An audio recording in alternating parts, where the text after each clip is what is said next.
Alrighty there, fellow mini painters and lovers of all things Oldhammer related, and welcome to another video from me, Nostalgia Hammer Hobbies, where I'm going to be continuing in my journey of building a small 1000 point rapid attack strike force for the Blood Angels for our games in October with Bring About a Wargame. And I'm going to be doing the leader for this force. It might be a little bit of a controversial choice, but I'm still going to go with it. It's going to be this classic model, Chaplain on bike. So let's get to it.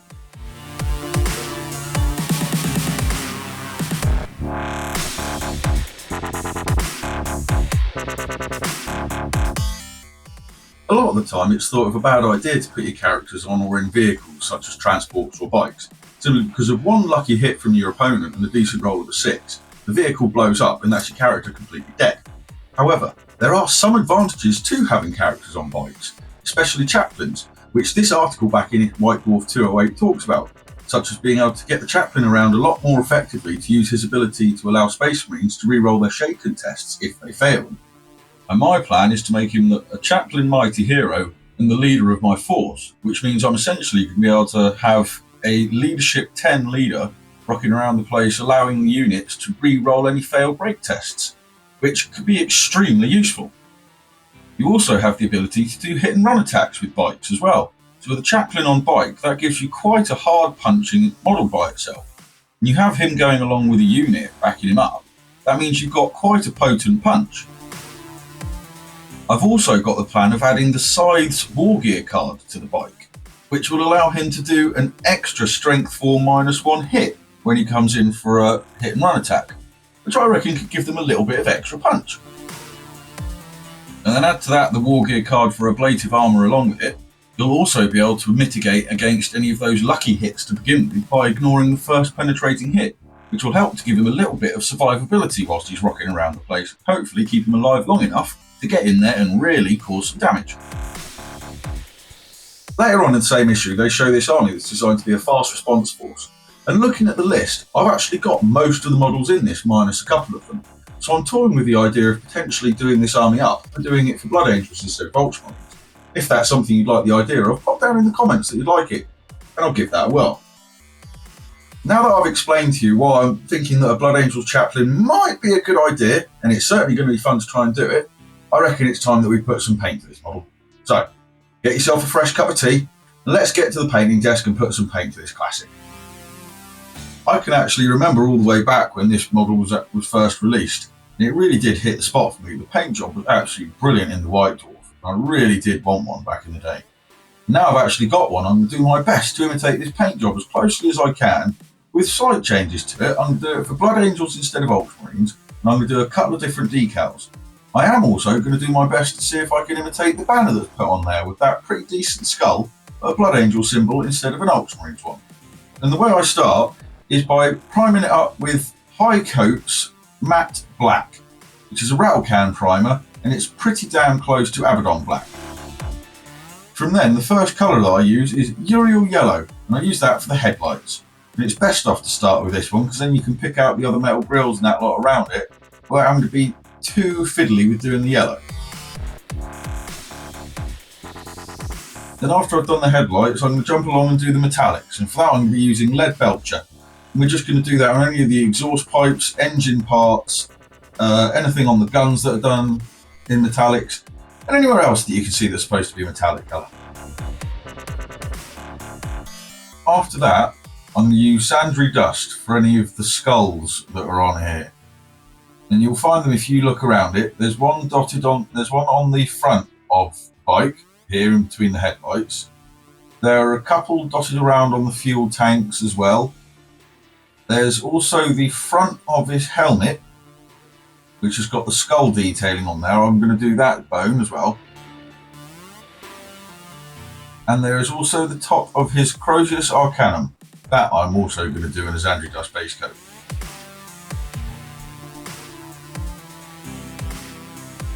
After that, I'm going to do the skull on top of his banner pole that I've made for it, as well as the scrolls that are on here dotted around.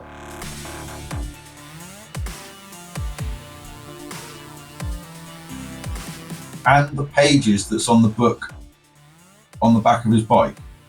For the banner pole, what I did was I took a 25mm length of paperclip and one of the Tyrannid skulls out of the Games Workshop skull kit that you can get at the moment. I drilled a hole where I wanted the banner pole to go, and then just put the banner hole through into it and glued it in place.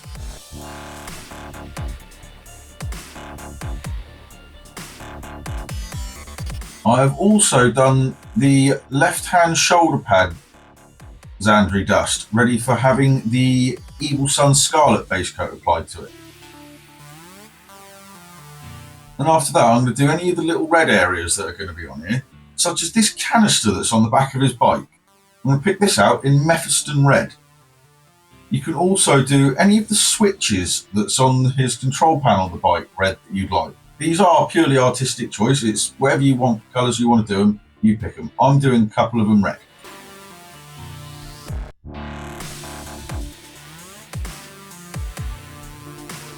There's also the little trim on his weapons holster on his hip, doing red as well.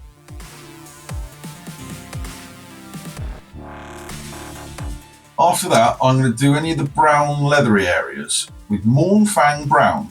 I'm going to do the front cover of the book with this, ready to be done with the red wash later.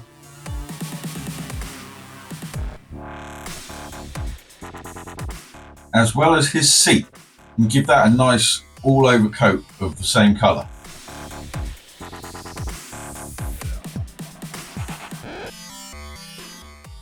I'm also going to do a couple of other areas of different brown colour. And for that I'm going to use Rhinox hide, and I'm going to use that on his little pouches that he's got on his hip, as well as his weapon holster. As well as these little straps that you'll see on this little red canister on the back of his bike, as well as the clasp that's on the book as well.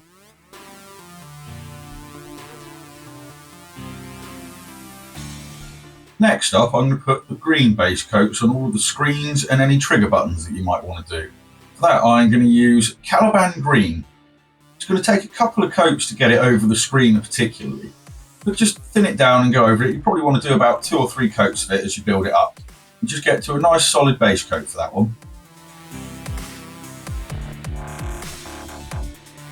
And when it comes to the buttons that are on the control columns, again, like I said before, it's just purely artistic choice. If there's anything you like green, do these green at this point as well.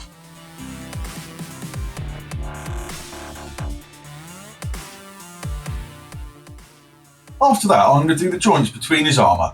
For that, I'm going to use Eshin Grey.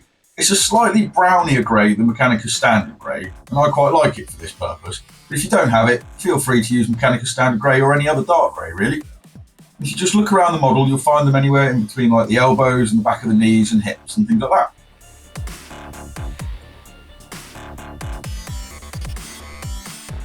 After that, I'm going to do these little cables underneath his arm holding the Crozier Sar cannon. And for that, I'm going to use Wild Flesh again.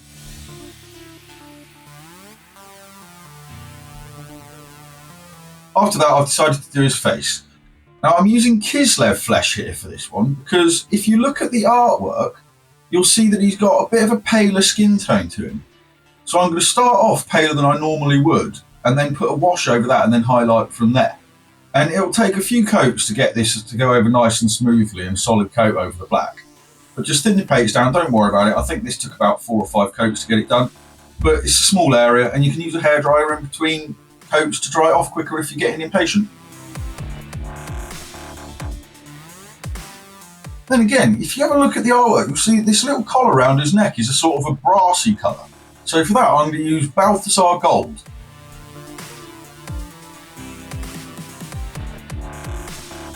And I must say, the more I paint this model and study this original photo, it really does make me appreciate the skill and talent of the original sculptors.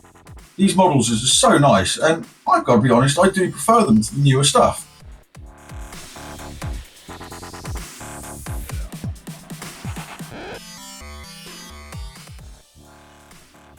Then I'm going to do the rest of the gold on him. And for that, I'm going to use Vallejo's Rich Gold again. Now remember, this is an alcohol paint, so you do not want to wash your brush out in water. You want to have some isopropyl alcohol for this.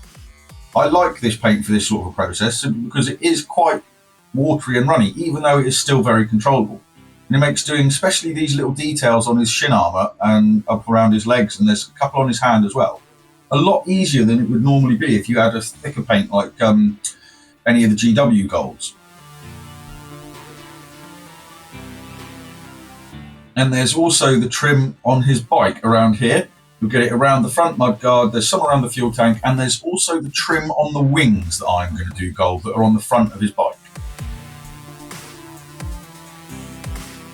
And then almost there, I'm going to put the Evil Sun Scarlet down on his Blood Angel's shoulder pad. Put that straight over the Zandri Dust. Because we discovered in the bike video that Zandri Dust does work out as a very nice base for Evil Sun Scarlet if you want to try and get that nice bright colour. And then finally for the base coats, we're going to do his tyres. And to add a little bit of interest, I'm going to use Corvus Black, which has a sort of a greeny greyish tint to it. And if you leave the Abaddon Black in the deepest part of those tyres, it'll add a difference in shade and it'll just make it stand out that little bit more. Now that we've got the base colours down, we're going to be doing the washes next. For that, I'm going to start with Nuln Oil, which I'm actually going to do over the gold. Because if you look at the picture again, you'll see that the gold's got a sort of a dirtier look to it rather than a brown look for it. And I figured the Nuln Oil would work quite well for this. You're also going to want to pick out any of the other gunmetal areas like the engine housings and chain ups on the book. After that, what I'm going to do is I'm going to use contrast paint Black Templar in a couple of coats over the very end of the exhaust pipes. So again, in the picture they look like they're a lot darker than it is. If you read the article underneath it, it states that they were painted up to look quite sooty. So I decided to go with this to darken them up and see if it works quite nicely. You're going to want to do a couple of coats, and you can use a hairdryer in between coats to help dry it out a little bit quicker as well. After that is Agrak's Earthshade, which I'm going to be putting over all of the bony areas except for the alien skull on top of the banner pole. And I'm not going to be putting it on the book that's on the back yet either.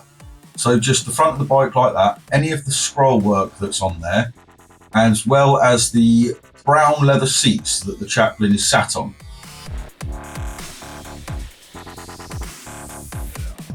There's also on the Chaplain himself his Aquila, as well as the top of his Crozier's Arcanum that wants to be done with this.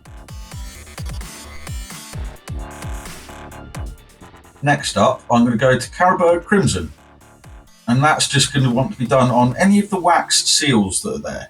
You don't really have to do it on anything else on this, and we're not going to be doing this on the shoulder pauldron either. That's going to be done slightly differently towards the end. You're also, on this, going to want to pick out the little red canister that's on the side of his bike. I'm also going to put this onto the cover of the book that's on the back of his bike as well, and this will give a real nice red tint to that brown. Then it's Queelia Green Shade, which really, actually, the only place this needs to go is the little laurel on the top of his Crozier's Arcanum. It's not needed anywhere else, I don't think. And then for the little power cable under his arm, that's going to be a Athonian Camo Shade.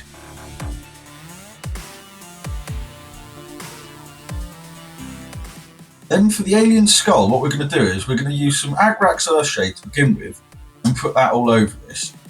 And just work it around. Don't do it really thickly at all, not by any stretch, but do it maybe a little bit thicker than you normally would, but try and avoid to get any pooling.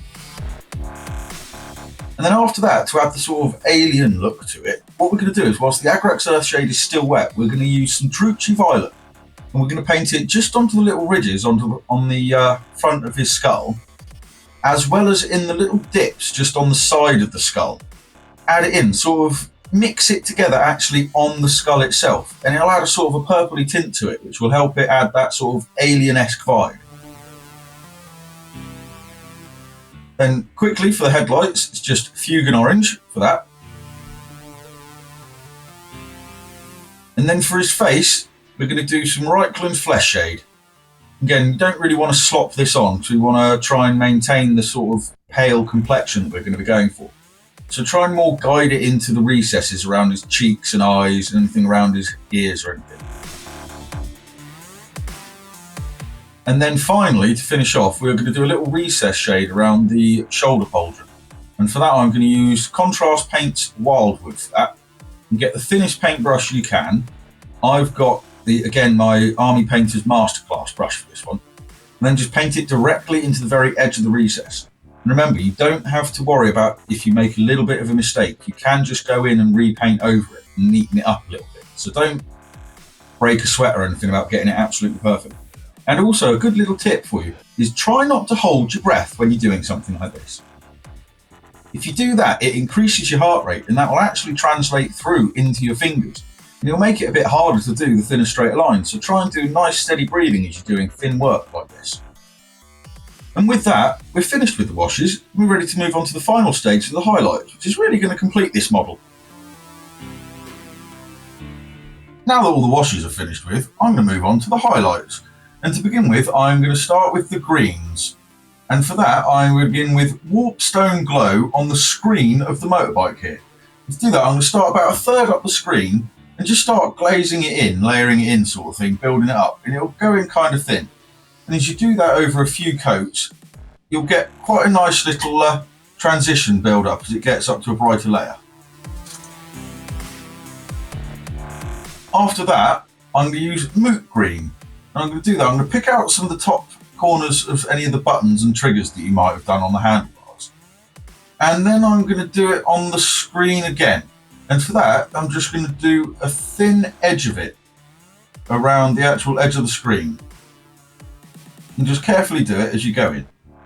And build up that nice little edge, and that'll give the impression of a nice shiny screen. After that, I'm going to do the laurel on the Crozius Arcanum. And to begin with, I'm going to do Cabalite Green. And I'm just going to pick out the actual leaves of the laurel. And just take my time as I go through picking them out and adding that nice little brighter tone to them. And then to finish the laurel off, I'm going to move up to Sybarite Green and just basically put these on the very tips of the leaves. And then the final green one to do is the cabling underneath his arm.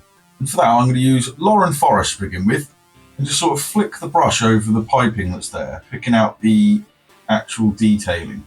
Don't have to try and be massively neat with this, just flick your brush over it backwards and forwards and you'll pick them out. And then to complete them, I'm going to jump up to Strachan Green and just add a tiny little pinpoint highlight on the cables here. You don't really have to do this, to be honest, but seeing as it's a character model, I'm thinking of going just that little bit further than I normally would. And now it's the reds. And I'm going to start by reapplying Mephiston Red over things like this canister on the back and anywhere else. Just build up the layers of it, reapplying it to add that brightness back to it after you've hit it with the Carroburg Crimson. And then I'm going to go to Evil Sun Scarlet. And I'm going to do that on the edges of any of the switch that you might have done, as well as on the edge of this canister as well. And it's also going to be applied to any of the purity seals that you have around the place. And also, if you turn the model on its edge nice and carefully, you can do the red line into the weapon holster on his hip, if you've done the nice red edge to it. And if you just take your time and pick it out very carefully with your finished brush, you'll get a nice little hint of brightness there. And then it's Wild Rider Red. And that's just a tiny little point highlight on things like the wax seals, the weapons holster, and the canister on the back. And then for the actual left-hand shoulder pauldron, what I'm going to do is I'm going to get the finished brush I've got. Again, I'm jumping back to my Masterclass brush from Army Painter. And a good tip for this is to try and follow the line created by the wildwood that's been put on there. Remember, it doesn't matter if you make a little bit of a mistake doing this, you can tidy it up afterwards. So don't fret and don't worry about getting it absolutely perfect first time. And now I'm going to move on to the browns, and I'm going to start with his leather seat. And that's going to be started off with the edge highlight of Scrag Brown. I'm just going to go around all the edges of his leather seat here and just pick that out and add a little bit of texture to it. And then finish that off, I'm going to jump up to Deathclaw Brown and just add some very final little points of highlight on it so it looks like it's really been roughed up and damaged by the rider getting on and off it all the time. This is another point of highlight that you don't really have to do unless you really want to. Again, because this is a character model, I'm just going to take these little bit of extra effort just to add that spots of extra detail. Now I'm going to do the darker browns, like his weapon holster and the pouches, as well as the straps that are on his little red canister. For that, I'm going to start off by doing an edge highlight of Gawthor brown. Just again, go nice and carefully around it all, including the little tiny straps that's there. And then to finish that off, I'm going to do a tiny point highlight of Baneblade brown. And this is a step that will also help to add that extra little hint of damage to the leather. And now for the book. And what I'm going to start with is an edge highlight of Doombull brown on there. And that's just a nice little bit of quite a reddy brown colour. And that's just going to start to really help bring out the redness that we've put on there by adding the Carabao Crimson Wash over that Mournfang brown. Just pick out a few spots on it with this. Don't have to go too crazy, all the edges of the book definitely, and if you want to, you can add in any extra scratches and whatnot on the cover bit. And then to finish that off, what I'm going to do is some Tuskor fur. You don't really need a lot of this. This is just, again, to help add that look of damage and roughened upness to the leather of the book where it's been on the back of the bike. And then I'm going to move on to doing the Zandri Dustbone parts of it. So the front of the bike here like this, and any other skulls except the alien skull on top of the flagpole. That one I'm going to start doing is by putting on some Ashapti bone and painting this over most of the areas except for the deepest recesses. And that's also going to apply for the helmet on the back of the bike as well. I'm going to start leaving all the deepest recesses in there, still visible, and then just painting on the Ashapti bone over any of the raised areas and start really accentuating the shape of that skull shape.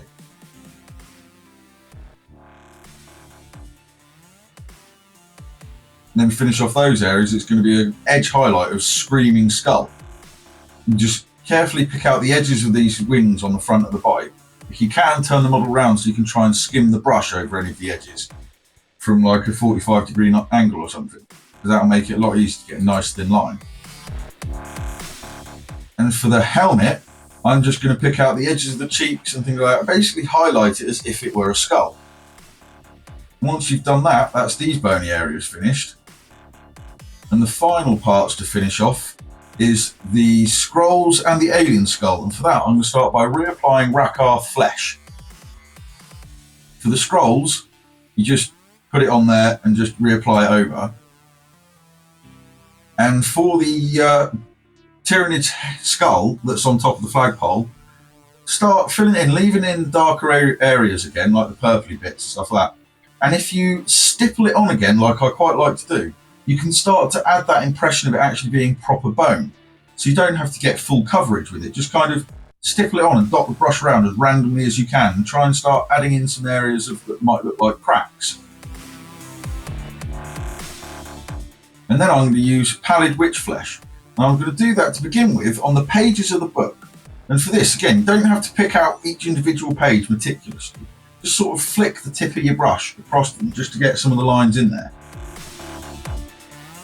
And then for the Tyrannid skull on top of the flagpole, do the same stippling sort of motion that we were doing beforehand to highlight it, but cover slightly less area. And if there's any areas that you spot which look like they could be cracks, try and carefully stipple round them with this Pallid Witch Flesh. And that will help to make them just stand out that little bit more and give it that sort of almost natural bone look for you. After that, I'm going to start doing the gold areas for it. And I'm going to go up and do a slightly lighter one. I'm going to do Liberator Gold for this. Just go around the edges of all the gold things, like on the front of the bike and on the trim of it and that lot. And just pick out any of the rivets and just try and skim along the edges of any of the front parts. And just pick them out. Next up, I'm going to do the gunmetal areas, and I'm going to start by reapplying lead belcher to the areas that I've put non-oil over, and just basically overbrush them all and just brighten it back up. You can't actually see a lot of these engine details when the Chaplain's on the bike itself, but it's worth doing this just to bring them up and make them pop a little bit more. And then on the darker bits of the exhaust pipes that I've done, I'm just going to use the lead belcher as an edge highlight around the vent holes in it. And just try and run your brush along the edge of it. Turn the model round so you can try and get your brush in at an angle on there to make it a little bit easier for you. And just take your time and you'll go around, and that'll add help them stand out nicely. And then finally, for the metallic areas, I'm going to use iron breaker. A good little tip for highlighting areas like the tubes on the exhaust pipes here is if you try and angle it so the light's already reflecting off where you want it, and then sort of flick the paint on in little lines and ticking motions like I'm doing here. And when you're doing it, you may not be able to see it particularly well. But once you take it out of the light where it's set where you want it to, it will stand out and you'll actually get the highlights better placed. And I'm also going to do it on the very edge of his shoulder pad here. And this is quite a simple one. Just turn the model around the edge and run your brush along the very edge of it. And do that around the whole of the shoulder pad. And then that will be that part done. And then the final metallic that we are going to do is his brass collar. And for that, I'm going to use Hashot copper. You just go around picking out the corners on that and the little spiky bits. And then for the little bits in between his armour joints, I'm going to start off by doing a line of Mechanica Standard Grey. Just get your finished brush and try and pick these out as carefully as you can. And to finish these off, I'm going to do a tiny little spot highlight of Dawn Stone. This is another one of those steps that you don't really have to do if you don't want to. But since we are going a little bit further with this, it's worth it. And now I'm going to start doing his face. And for that, I'm actually going to start by picking out his eyes and his mouth with some Nuln Oil before I do any highlighting at all. And that'll just help these to stand out for later on when it comes to actually picking them out. And then for the face, I'm going to start by reapplying my Kislev flesh and just pick out all the details that are there. This sculpt is actually very expressive. It's a very detailed sculpt. So if you just go carefully, thin your paints down a little bit and apply your highlights nice and carefully, you can really bring out the expression on this guy. And a good tip for when you're doing faces is to not highlight the centre of any parts of it. So like you might do the centre of the head, or like you'd normally do a sort of highlight. It's a good idea to work up to the uppermost areas of a face. So like here on the cheeks, what I'm doing is I'm actually working it up so it's to the very top of the cheek, leaning out. Same for the jaw under there, work it up so it gets slightly lighter towards the top rather than the bottom of it. And that actually adds a more natural look to skin tone. And there we have it so far, with just the first layer of highlights doing. That's coming along quite nicely. After that, I then pick out his teeth. And I'm going to use Screaming Skull for this. And just get the thinnest brush you can and just gently and carefully do it. If you remember, if you make a mistake, you can touch up and tidy up at this point because it's only at the first highlighting stage. And now I start trying to do his eyes. Now this is one that is going to be a careful process to do. Remember, like I said earlier, try not to hold your breath when you do it. It'll make it a bit easier to do this. Just steady breathing when you go. And I just use the brightest white I've got, ceramite white, and just go in there carefully. And remember, if you make that little mistake, you can tidy up at this point, so it's not too much of a worry. But just go in there nice and careful. Sometimes like a head magnifier can help for things like this. And then for the final highlight on the skin, I'm going to go up to Flayed One flesh. I'm just going to cover less area and much more like the higher areas of it. So his head, his brows, the top of his cheekbones. And this will add that final look of paleness to his skin. And there we go. For the pupils, I used a Micron pen again. And like I said before, follow the corners of the mouth to line it up. And I think this looks pretty decent like that. And now we're on to the final highlights. And to start off, I'm going to do the tyres. And for that, I'm going to do Skaven Blight Dinge as just an edge highlight around the grip detailing that's on there. And just work your brush around the edge, turning the model around so you can do it at a nice angle again. You don't necessarily have to go much further than this, really. But this is a stage I would definitely recommend doing for at least a character model. And then finally, we are going to be doing the black armour. For that, I'm going to start off by doing an edge highlight of Thunderhawk Blue. and pick out all of the edges, and where you can, turn the model around again so you can get the brush at a nice angle when you're doing it. And any areas that you can't turn the angle around, just try and do it vertically down and just go as steady as you can. And remember our old mantra, if you make a mistake, it can always be cleaned up, so don't fret too much. Just do the best that you can and take your time. And then to finish this off, we're going to go up to rust grey for a final highlight. And this is just going to be done on the very upper edges of anything. So like the top part of the backpack here, it can also be done on any rivets that are on the model, as well as any of the uppermost edges that you can see on the Chaplain himself.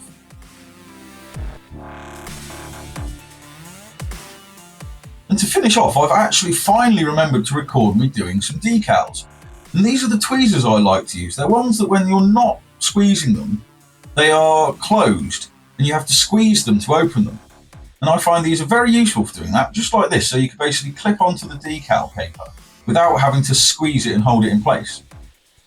And before I put the decal down, I'll always hit the area with the decal with some gloss varnish, and I use Micro Sol and Micro Set for this. They're quite common decal chemicals, and I would highly recommend them. They're not the cheapest, but that little pot that I've got there has probably lasted me 3 years, maybe 4, and you can barely tell I've actually used any.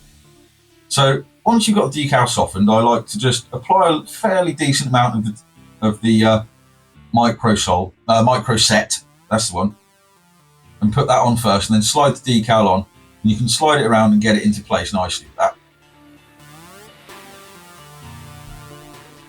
And when it comes to doing shoulders, the Micro Set does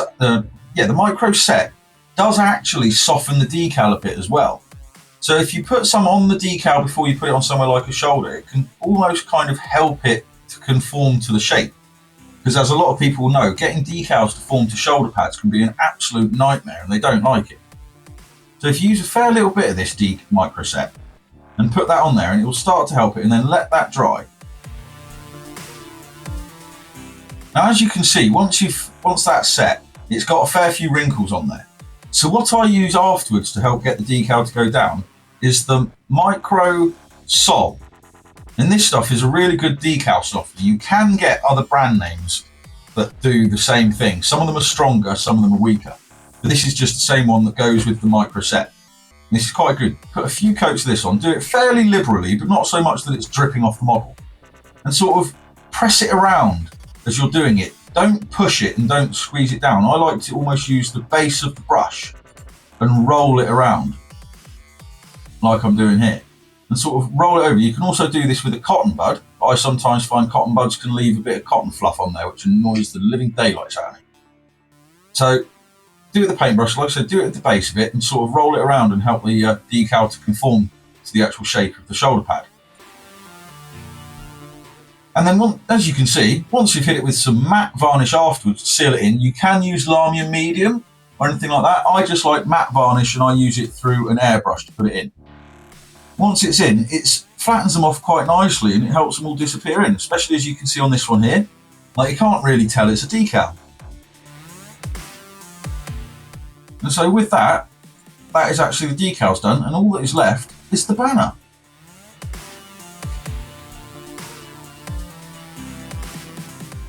In the article in the original White Dwarf, you can see that the Chaplain on bike's got this really nice banner done for him. So what I'm going to do is try and do my best to do that one. And to begin with, what I'm starting out with is that sheet of decals that I've scanned again. And I'm going to start with the Dark Angel one, because it's already black.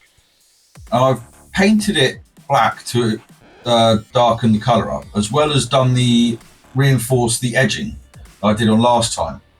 And then I've hit it with a gloss varnish over the top. I've done this with an airbrush, so it's gone down nice and smoothly. And then from then, what I'm going to use is a couple of decals.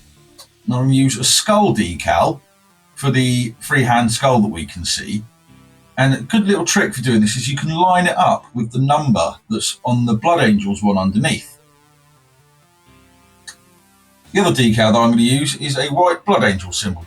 And just apply that in the same way. And again, I try and line it up with the Blood Angel symbol that's on the banner below it.